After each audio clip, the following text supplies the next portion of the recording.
Recuerdo haber oído hace como unos 10 años de la muerte de un académico mexicano reconocido, del que no recuerdo su nombre en este momento. Pero aquel hombre tenía en su repertorio de conocimientos las lenguas bíblicas, esto es, el griego y el hebreo. Él había hecho una traducción de la Biblia de la misma manera. Lo sorprendente en su historia era que se trataba de una persona que negaba la existencia de Dios, diciendo que le gustaría pensar que lo que la Biblia decía era cierto.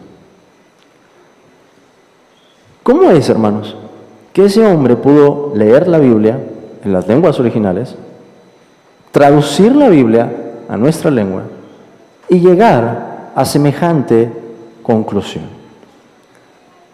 Quizá esto puede parecer una situación lejana para nosotros, pero permítanme darles otro ejemplo que es más cercano. En esta mañana, en este mismo momento, se abre una Biblia en muchos lugares de esta ciudad.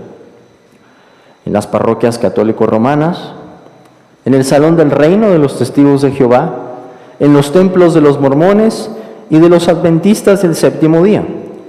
Todos esos grupos van a acercarse al texto bíblico para concluir cosas que son muy diferentes entre sí. Y todos pensarán que el texto bíblico está a su favor. Los sacerdotes verán evidencia para la doctrina de la transubstanciación. Los testigos seguirán negando a la Santísima Trinidad. Los mormones hallarán otra excusa para abrir un canon inventado, el Libro del Mormón. Y los adventistas se jactarán de que ellos guardan la ley. Todos bajo la presunción de ser honestos con las santas Escrituras. ¿Cómo es eso posible? No es que el texto sagrado no sea claro, si bien hay partes que son más sencillas que otras. Tampoco es que la Biblia sea subjetiva. Si así fuera, Dios habría fallado en su propósito. ¿Dónde localizamos entonces el problema?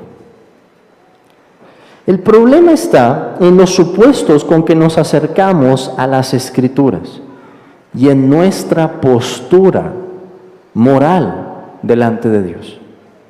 Si nos acercáramos a la Biblia pensando en que los milagros son imposibles, no importa cuántas veces aparezca la palabra milagro, o veamos alguna sanidad, o veamos que las aguas se abren, trataríamos de negarlos o modificar su explicación. A la History Channel, ¿verdad? Por ejemplo, con sus explicaciones científicas, ¿verdad?, de cómo ocurren los milagros. Si pensáramos que los muertos no pueden resucitar, nuestra fe quedaría entonces anulada. Resulta, hermanos, que algo así pasaba con este grupo que encontramos en el pasaje.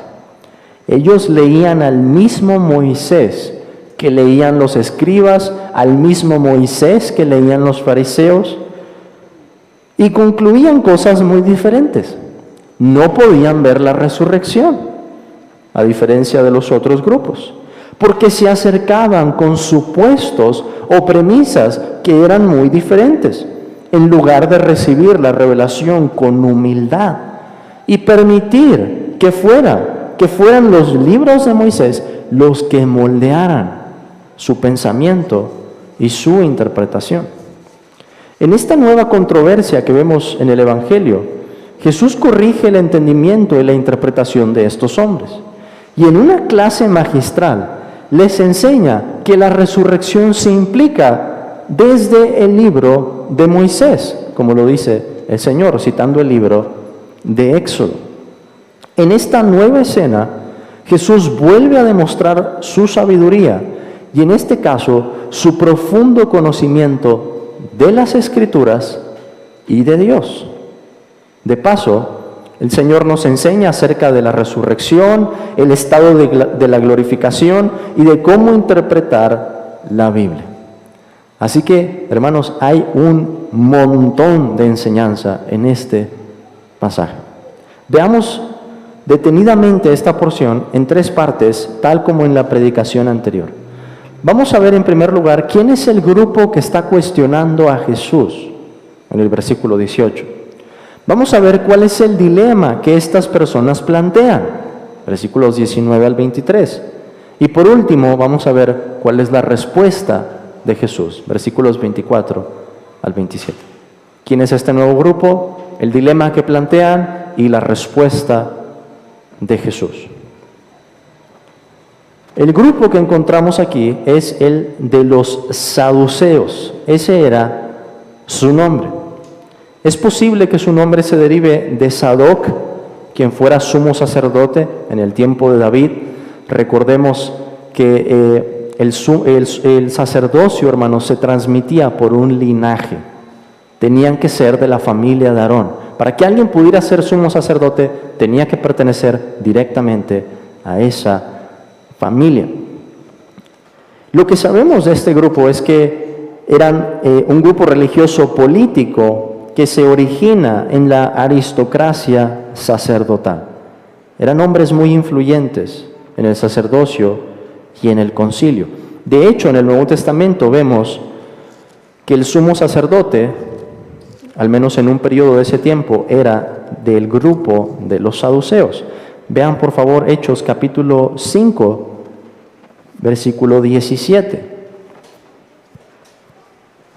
Cuando el apóstol Pedro y el apóstol Juan fueron perseguidos al comenzar con la predicación del Evangelio, se nos dice, Hechos 5:17, entonces levantándose el sumo sacerdote y todos los que estaban con él, esto es la secta de los saduceos. Hay una asociación entonces o un vínculo entre el sumo sacerdote y los saduceos, pertenecen al mismo grupo. ¿Qué sabemos de lo que estos hombres creían? Bueno, Marcos nos dice algo en este pasaje. Marcos nos informa que ellos decían que no había resurrección. Y tenemos otra referencia en el libro de los Hechos que nos dice un poco más de lo que creían. Vean por favor Hechos 23, Hechos 23, 8.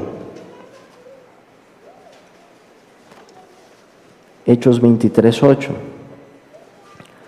Porque los saduceos dicen que no hay resurrección, ni ángel, ni espíritu, pero los fariseos afirman estas cosas. Entonces, en un sentido doctrinal, hermanos, los fariseos estaban mejor, no en su práctica, ¿verdad? Porque el Señor los reprendió por eso. Pero en su doctrina, los fariseos estaban mejor. Los fariseos creían en la resurrección y creían que se enseñaba desde el Antiguo Testamento. Los fariseos admitían cosas como los espíritus o los ángeles y la posibilidad de una revelación por este medio. Pero los saduceos negaban estas cosas. Doctrinalmente no eran sanos, incluso aunque tenían las escrituras o las mismas escrituras que los fariseos, no las estaban interpretando correctamente.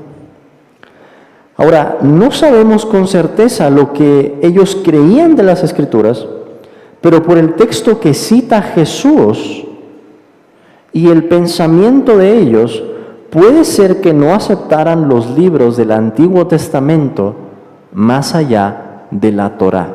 La Torá o el Pentateuco son los primeros 5 libros de la Biblia.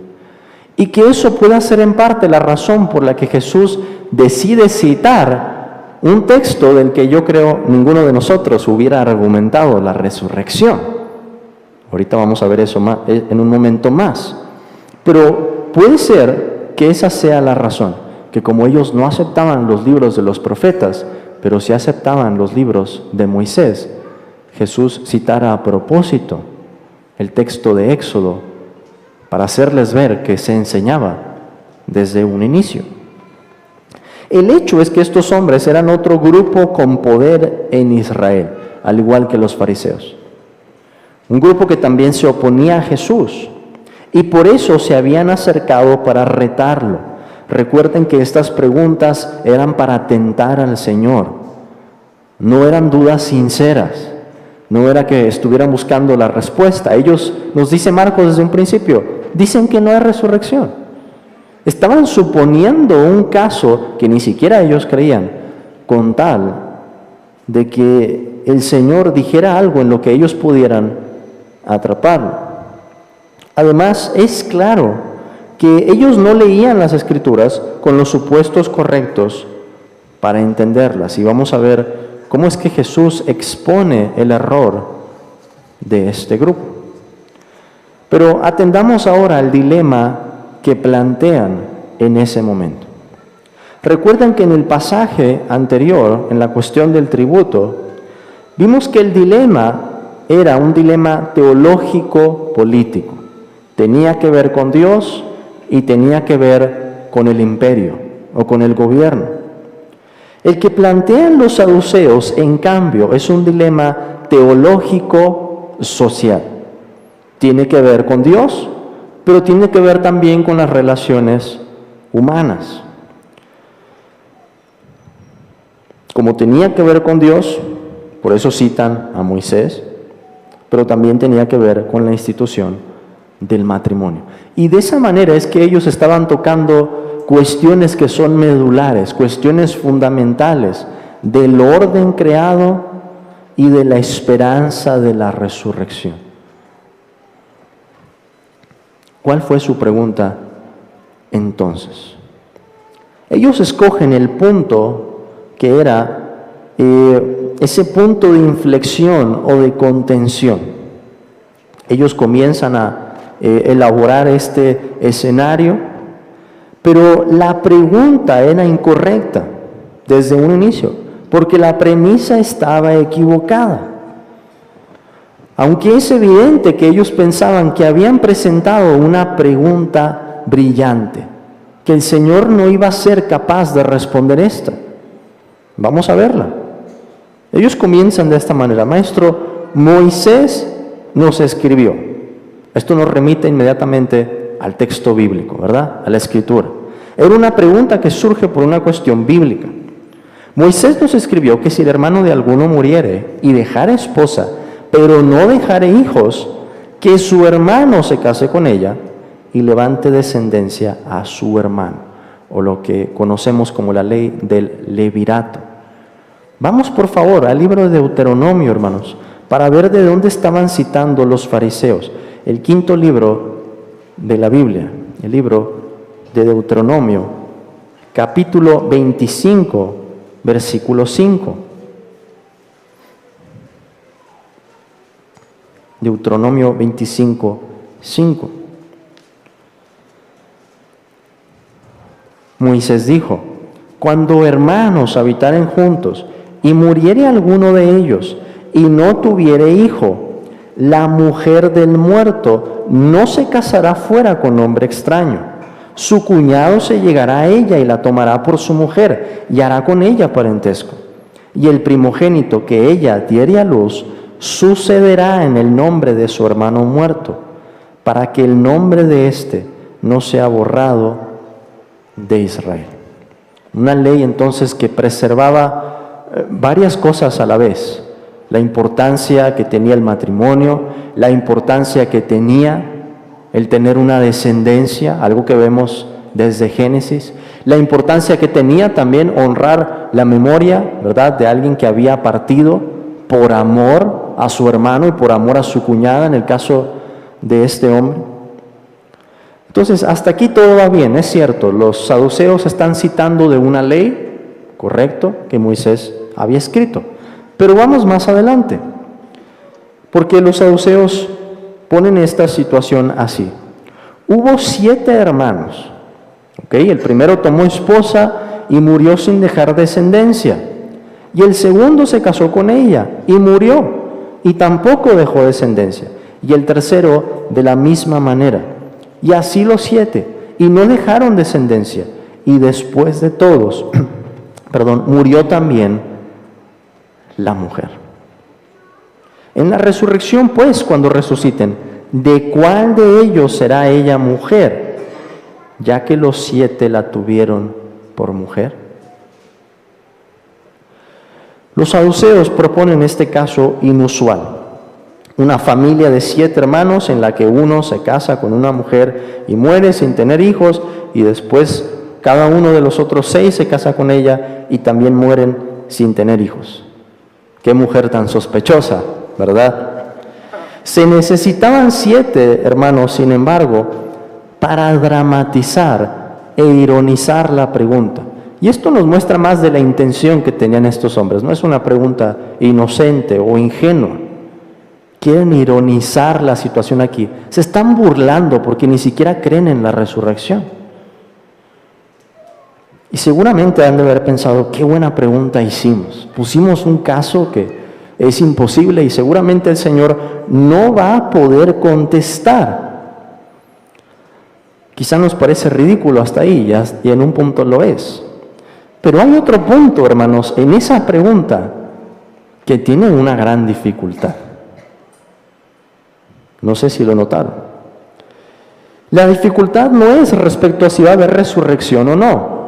Nosotros sabemos que eso es claro en las Escrituras. La dificultad es, ¿y cómo van a ser las relaciones en el cielo? ¿Va a haber matrimonio o no va a haber matrimonio? ¿Qué es lo que va a pasar después de la resurrección con el matrimonio que fue instituido en un principio? ¿Cómo va a ser el ser humano? Y los invito a intentar contestar eso con las Escrituras, sin ver la respuesta de Jesús. No era una cuestión fácil. Había una parte que era fácil o sencilla, porque ellos tenían una mala doctrina, no creían en la resurrección. Esa parte era fácil. Pero ¿qué iba a decir el Señor acerca del matrimonio? ¿Seguiría el matrimonio o no? ¿Qué pasaría con la condición del hombre? Veamos ahora entonces la respuesta de Jesús. ¿Cuál es el diagnóstico que hace Jesús del problema de los saduceos? Antes de que Jesús contestara la pregunta, lo primero que hace es exponer el error. El supuesto de que no hay resurrección era falso y por consecuencia también su interpretación. Jesús les dice, ¿no erráis por esto? O sea, ¿no se equivocan por esto? Porque ignoran las Escrituras y el poder de Dios. Noten esa combinación porque es muy importante. Ignoran las Escrituras y el poder de Dios. Jesús no solo dice, ignoran las Escrituras. O Jesús no solo dice, ignoran el poder de Dios. Las dos cosas. Y esta, hermanos, es una clave importantísima para el estudio y la interpretación de la Biblia. Para interpretarla correctamente, hay que conocer dos cosas: las Escrituras y a Dios. Jesús va a dar una cátedra de hermenéutica y en un momento voy a exponer más lo que implica esa declaración. Pero al menos para decirlo ahora, esto implica, hermanos, que debemos dejar que la Biblia moldee nuestros supuestos y lo que creemos acerca de Dios. Una buena interpretación requiere entonces un buen estudio, pero también requiere devoción. Ese es el problema de las sectas.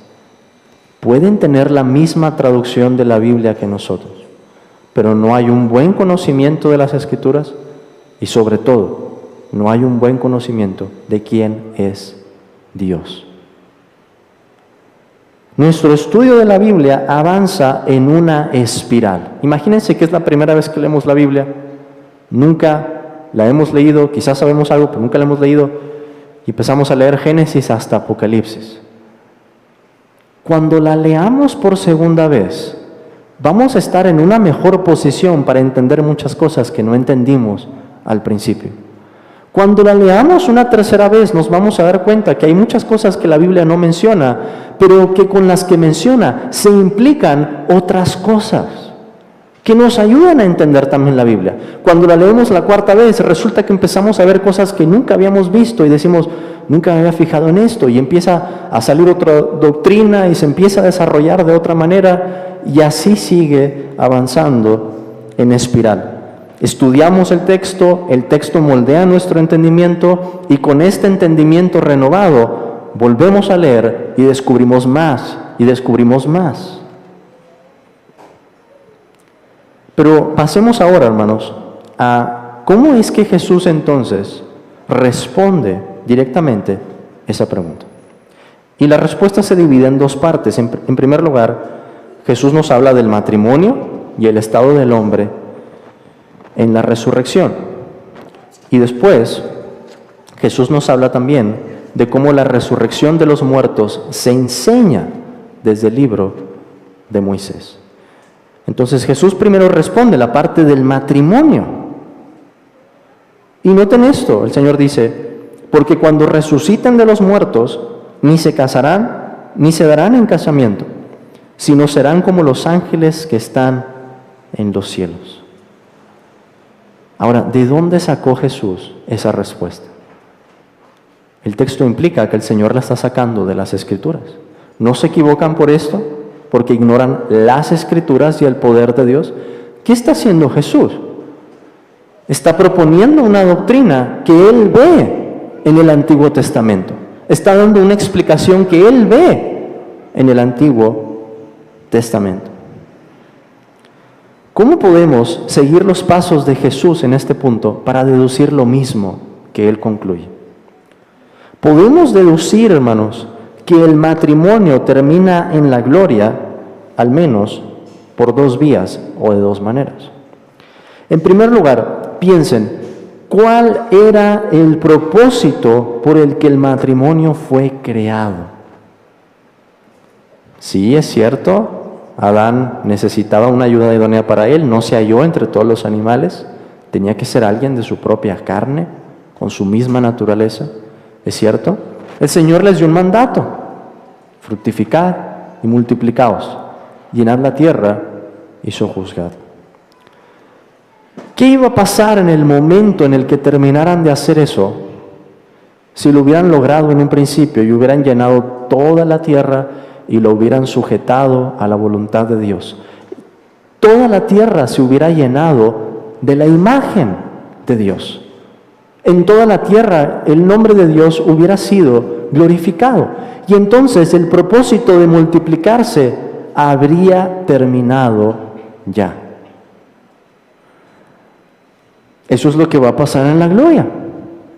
Los nuevos cielos y la nueva tierra se van a llenar de la imagen de Dios. El pueblo de Dios va a reflejar perfectamente la gloria de Dios. Y ya no va a haber una razón para multiplicarse. Y por tanto, ya no es necesario el matrimonio. Ahora, esto también se puede deducir por esta segunda vía. Que el matrimonio, hermanos, fue creado como una sombra, un anticipo de una realidad que es mucho mayor. El matrimonio fue moldeado teniendo en mente una relación más grande. ¿Cómo lo sabemos? Nos lo dice el apóstol Pablo en Efesios capítulo 5, que hay un misterio en eso que el Señor había dicho en Génesis. Porque Pablo dice, yo no digo esto, ¿verdad?, del hombre y de la mujer, yo digo esto respecto de Cristo y de la iglesia. Es decir, que nuestros matrimonios son pobres sombras o pobres reflejos, débiles reflejos de un matrimonio que es mucho mayor, el matrimonio de Cristo con su iglesia.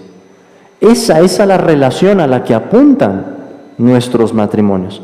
¿Qué va a pasar entonces cuando llegue la consumación de esa relación y veamos las bodas del Cordero, el Cordero con su esposa?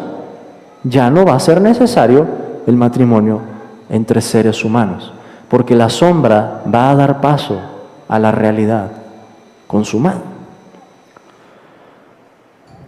En cuanto a que seremos, pasando a la otra parte de la respuesta de Cristo, como los ángeles que están en los cielos, la idea es que entraremos a un estado definitivo de gloria e inmortalidad, similar al estado de los ángeles.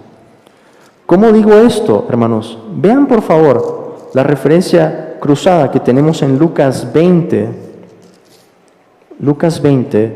34.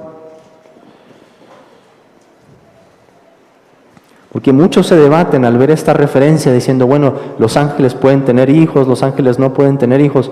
¿A qué se refiere Jesús? Este pasaje nos lo aclara. Lucas 20, 34. Entonces respondiendo Jesús les dijo: los hijos de este siglo se casan y se dan en casamiento, mas los que fueren tenidos por dignos de alcanzar aquel siglo y la resurrección de entre los muertos, ni se casan ni se dan en casamiento. ¿Por qué? Porque no pueden ya más morir, pues son iguales a los ángeles y son hijos de Dios al ser hijos de la resurrección. ¿En qué son iguales a los ángeles en ese pasaje? En que no pueden morir. Y si ya no hay posibilidad de morir, no es necesario el matrimonio, no es necesaria la multiplicación, ¿verdad? Se ha logrado el propósito de Dios. Entonces, a lo que se refiere Jesús aquí, al decir que seremos como los ángeles que están en los cielos, es que entraremos a un estado definitivo. No habrá necesidad de perpetuar la humanidad, ni de perpetuar el nombre de nadie, como en la ley del levirato, porque ya no habrá muerte. Será un estado acabado, terminado, y participaremos de esa inmortalidad. La vida como la conocemos en este mundo, con matrimonios, con dolor, con muerte, abrirá paso a los nuevos cielos y nueva tierra. Un lugar en el que no hay muerte, no hay aflicción, y hay un matrimonio, pero no es el que tenemos entre nosotros, es el que tenemos de Cristo con su iglesia. En segundo lugar, hermanos, vayamos ahora a qué es lo que responde Jesús acerca de la resurrección. Con esa primera parte Jesús ha respondido a lo que los fariseos preguntaban, de cuál de ellos será ella mujer, ¿verdad? Jesús está diciendo, el matrimonio ya no va a ser como lo conocemos. Hay una unión, pero es entre Cristo y su iglesia. Pero ¿cómo responde Jesús ahora a la cuestión de la resurrección? Porque los saduceos decían que no había resurrección. ¿Qué es lo que hace el Señor? Jesús nos da la segunda parte de la interpretación correcta.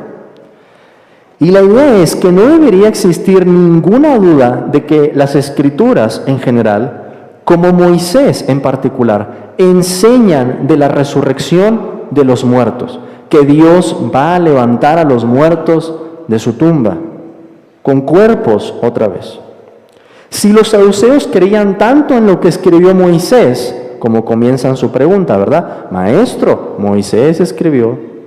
Jesús les enseña que también debían creer en la resurrección, porque el mismo Moisés la había enseñado. ¿Cuál es el pasaje que Jesús cita? Vean el versículo 26.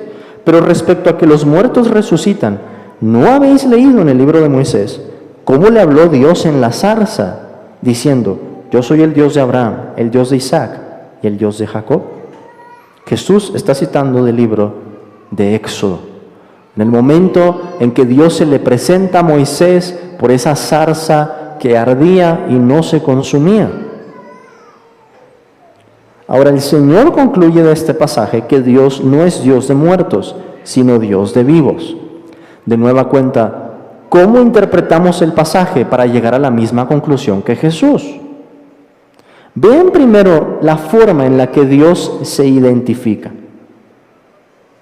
Yo soy el Dios de Abraham, el Dios de Isaac y el Dios de Jacob.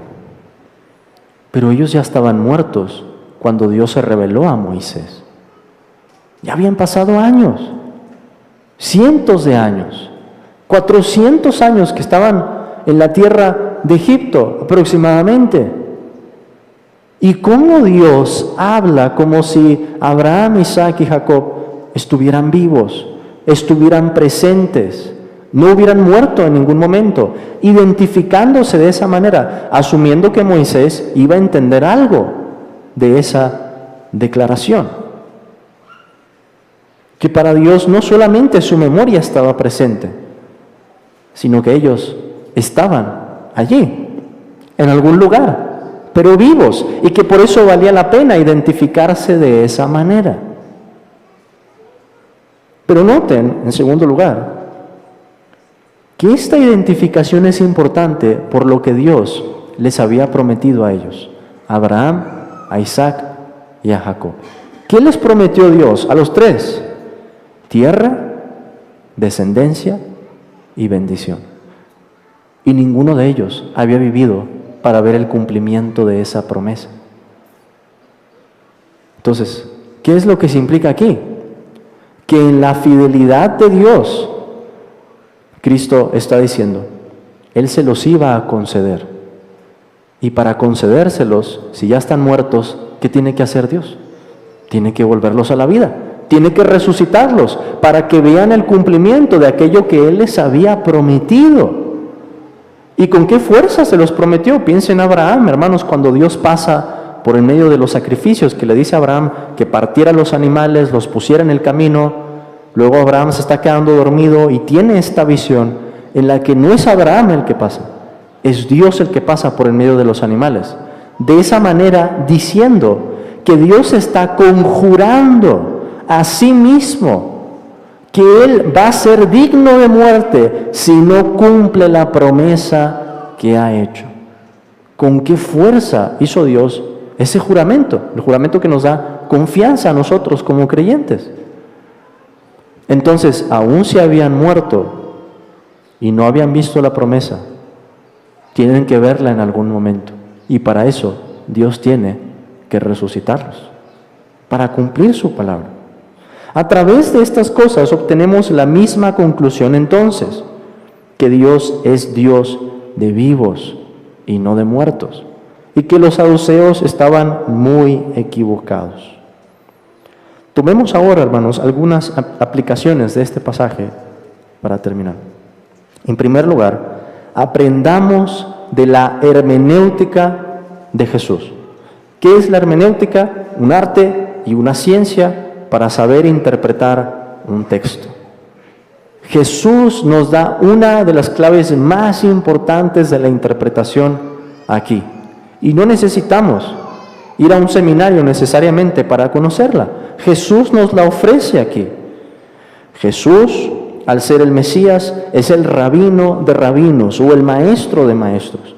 Y con estas palabras nos da la lección de la correcta interpretación de las Escrituras.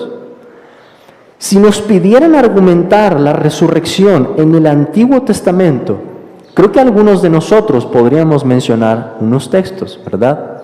Quizá alguien pensaría, hermano, Daniel capítulo 12, ahí está bien claro, el Señor se lo promete a su siervo y le dice que lo va a levantar de entre los muertos y va a levantar a su pueblo.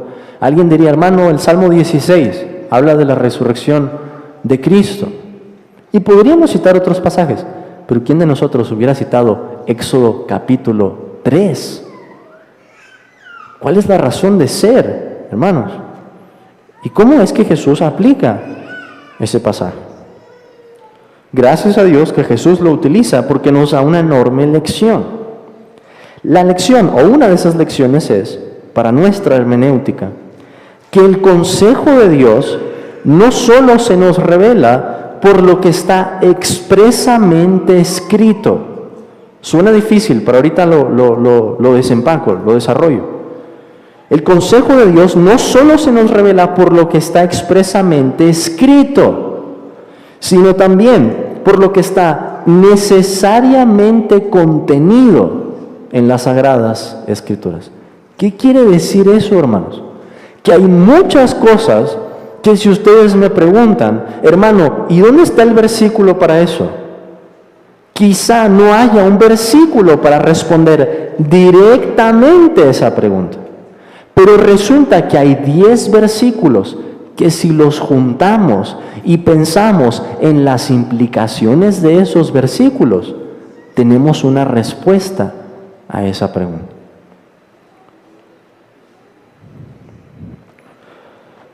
Algo que está necesariamente contenido quiere decir que es algo que si bien no se dice directamente, se implica o es una consecuencia de lo dicho.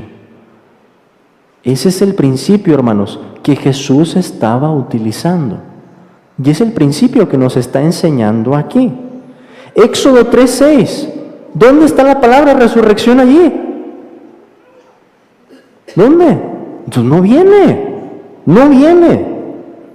Pero al estudiarlo bien, la resurrección es una consecuencia lógica del texto. ¿Se fijan, hermanos?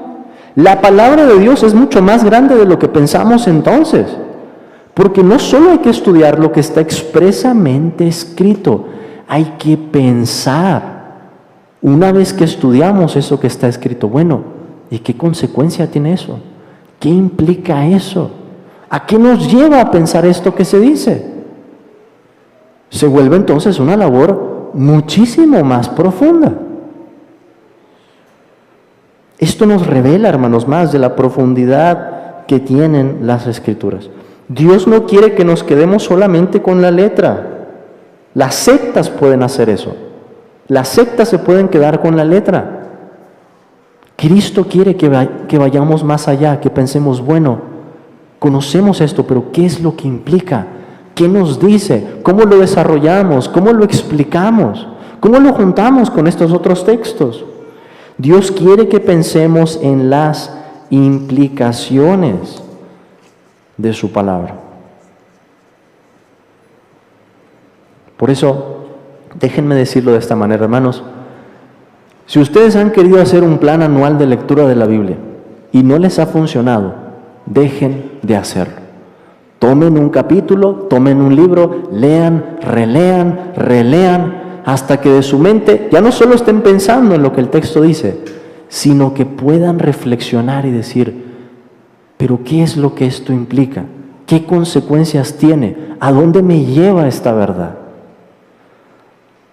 Y les aseguro que de esa manera tendrán más provecho. Si les funciona, no lo dejen de hacer.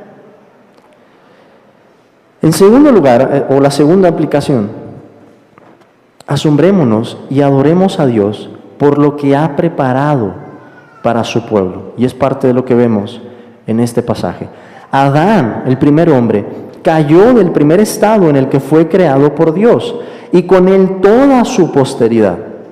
El hombre desde entonces quedó sujeto a la muerte.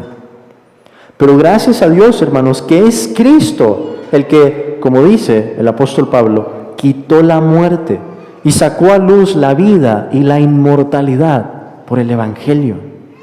El Hijo de Dios asumió una naturaleza humana, se humilló hasta la muerte de cruz para vencer así a la muerte, y resucitó y ascendió para llevarnos hasta el cielo en unión con Él. Así que en este siglo sufrimos, en este mundo nuestros cuerpos decaen y volvemos al polvo. Pero cuando Jesús nos resucite, nos hará tan inmortales como los mismos ángeles, y resplandeceremos como el sol, contemplando la gloria de Dios. ¿Qué esperanza es esa, hermanos? Y esa es mi tercera aplicación. Admiremos la esperanza de la resurrección. Una de las cosas fundamentales del Evangelio. Si ustedes leen los sermones de los apóstoles en el libro de los Hechos, van a ver que algo de lo que más hablan es acerca de la resurrección. Y eso, hermanos, debe servir también para corregir nuestra perspectiva. No solo hay que hablar de la muerte de Cristo, hay que hablar también de su resurrección y de nuestra resurrección. Porque ¿quién no quiere una esperanza para la muerte? Una esperanza de que vayamos a cruzar a otra vida, y no cualquier vida, a una vida gloriosa y bienaventurada que se nos ofrece gratuitamente en Cristo. Como el Señor lo dice, Dios no es Dios de muertos, sino Dios de vivos. Y déjenme expresarlo de esta manera. Hay un autor en nuestra época, es un historiador, se llama Yuval Noah Harari, y está siendo muy conocido, sus libros se están vendiendo muchísimo en las librerías en todo el mundo. Este hombre propone que la siguiente etapa en la historia de la humanidad es que el hombre se convierta en una especie de Dios. De hecho, uno de sus libros se llama Homo Deus, o el hombre Dios, o el Dios hombre. Por supuesto, es una blasfemia, pero quiero que vean lo que hay detrás.